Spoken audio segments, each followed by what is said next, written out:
Scotland is a land of cold winds, endless hills, and proud men. But in this story, it is not a land at peace. It is a country under pressure, slowly suffocating beneath the power of England. The people are not living freely, they are surviving. Villages remain tense, families stay cautious, and every man knows that his life can be taken for the smallest act of resistance. It is a world where strength belongs to those who rule, and suffering belongs to those forced to obey. At the center of this harsh reality is a young boy named William Wallace. Before he becomes a warrior or a symbol, he is simply a child trying to understand why his country is always bleeding. He grows up in a world where loss comes early. His father and brother are not ordinary men who accept humiliation quietly. They carry the same pride that once lived in Scotland's free men. And because of that pride, they choose resistance. The English do not simply punish rebellion. They destroy it completely. They make examples out of men to control minds.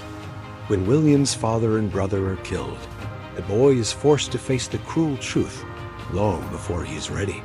He does not lose them in battle surrounded by glory. He loses them to a brutal political reality. That loss becomes the first wound in William Wallace's life. It is deep, personal, and permanent. It teaches him that freedom is not given. It is taken, defended, and often paid for in blood. As he looks at what remains of his family, there is only silence, grief, and the beginning of something powerful buried deep inside. This is where the story truly begins. Not with swords raised in battle, but with a child learning what oppression feels like. Scotland is not merely a backdrop, it is the wound itself. It is the reason men rise and families fall apart. After the death of his father and brother, William is taken away by his uncle Argyle. His uncle does not raise him only to fight. He raises him to think, to observe, and to understand the world beyond war. William learns language, culture, and discipline. He grows up far from the fields where his family died. He becomes thoughtful and controlled. He learns that a man can carry pain without letting it consume him. As William grows older, the memory of Scotland remains. His homeland stays inside him like an unfinished sentence. When he finally returns to Scotland, he does not return as a reckless fighter. He returns wanting peace.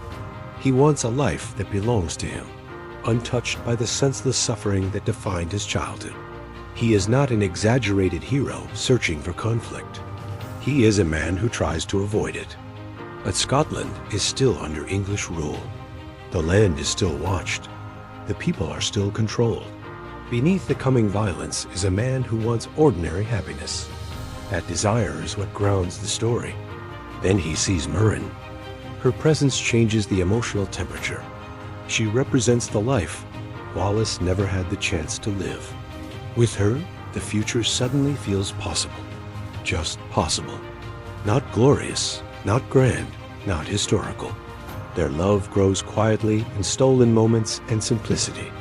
It feels like the kind of love people hold on to in dark times.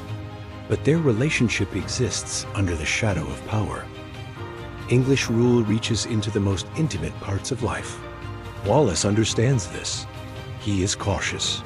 He knows happiness can be dangerous under a system designed to humiliate.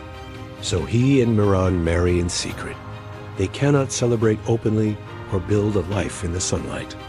Their union is beautiful, but fragile, because it exists in a place where love has no protection.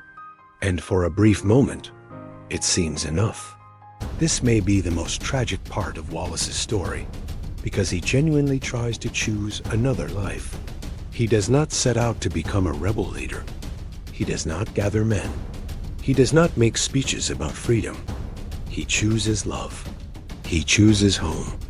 He chooses the possibility of quiet survival.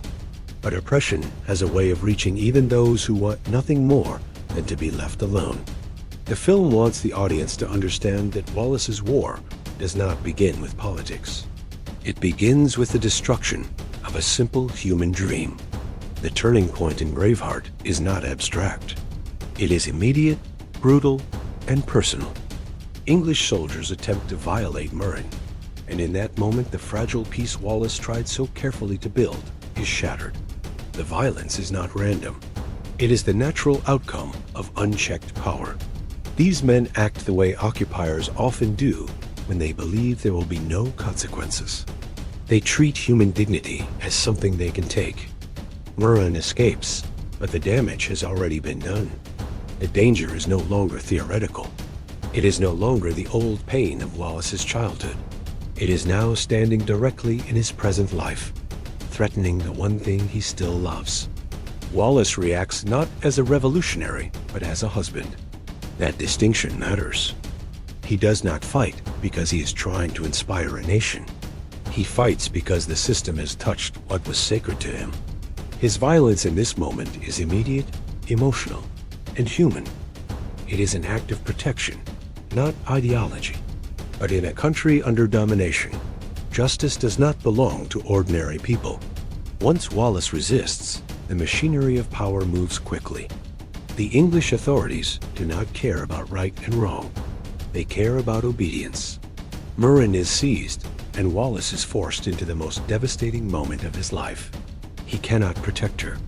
He cannot negotiate. He cannot stop what is coming. Her execution is the emotional explosion that defines the rest of the film. This is the instant where the man dies and the symbol begins to form. The pain Wallace feels here is not theatrical. It is raw. It is unbearable because it combines helplessness, grief, rage, and guilt. The audience sees a man whose attempt to live peacefully has been mocked by reality. The system has not merely hurt him. It has stripped him of the one future he chose for himself. And once that future is gone, the restraints inside him collapse. There are moments in stories when characters decide to change, but this is deeper than a decision. This is a breaking point. Wallace does not calmly choose war. War erupts out of what remains of him. The death of Murren is not just a tragic event. It is the destruction of the last reason he had to stay quiet. That is why the story becomes powerful here. It no longer feels like history told from a distance. It feels immediate. It feels personal. It feels like the kind of pain that turns a private man into a public threat. Wallace's rebellion is born not from ambition, but from grief made unbearable. After Murren's death, Wallace strikes back. His attack is savage, direct, and deeply emotional. It is not polished warfare. It is the violence of a man who has lost the ability to endure one more humiliation. He goes after the men responsible, and the force of his retaliation sends a shock through the community. At first, this is still personal revenge, but personal revenge can become something larger when the people around it share the same pain. They have lived under the same injustice. They have seen the same cruelty. They have buried their own fears for years. When he finally strikes back, it is as if he is doing what everyone else has imagined, but never dared to attempt. This is how rebellion often begins. Not with a perfect plan, but with a moment that shatters fear. The attack on the English matters because it changes what people believe is possible. Fear convinces people that resistance is useless. Wallace's violence breaks that illusion. Suddenly, the occupiers do not look untouchable. Suddenly, a man from among the people has proven that authority can bleed. That change in perception is everything. Word spreads, stories grow. A single act becomes a symbol. Wallace is no longer simply a grieving widower. He becomes the man who fought back. In a land desperate for courage, that identity matters. Men begin to gather around him because he has already shown something real. He has acted where others froze. He has refused where others submitted. He has survived where others expected death. The film never forgets the emotional source of his actions. Wallace does not suddenly become less human once people start following him. He remains driven by grief, by memory, by the image of what was taken from him. That emotional truth is what gives his leadership force. He speaks and acts not like a polished nobleman, but like someone who has lived the suffering everyone else knows. That authenticity is why men follow him. And slowly, his war stops being only about Murren. Her death remains the spark, but the fire begins to spread beyond her. Wallace starts to understand that what happened to him was not an isolated tragedy. It was the purest expression of the system itself. If it happened to him, it can happen to anyone. If no one stands, it will keep happening forever. This is where revenge begins to transform into resistance. Leadership comes through action. The Scottish people have been divided by fear. Wallace becomes dangerous because he begins to reconnect courage to identity. The film also contrasts Wallace with the Scottish nobles. The nobles speak in the language of politics and calculation. Wallace speaks in the language of freedom. The rebellion is no longer survival. It is awakening.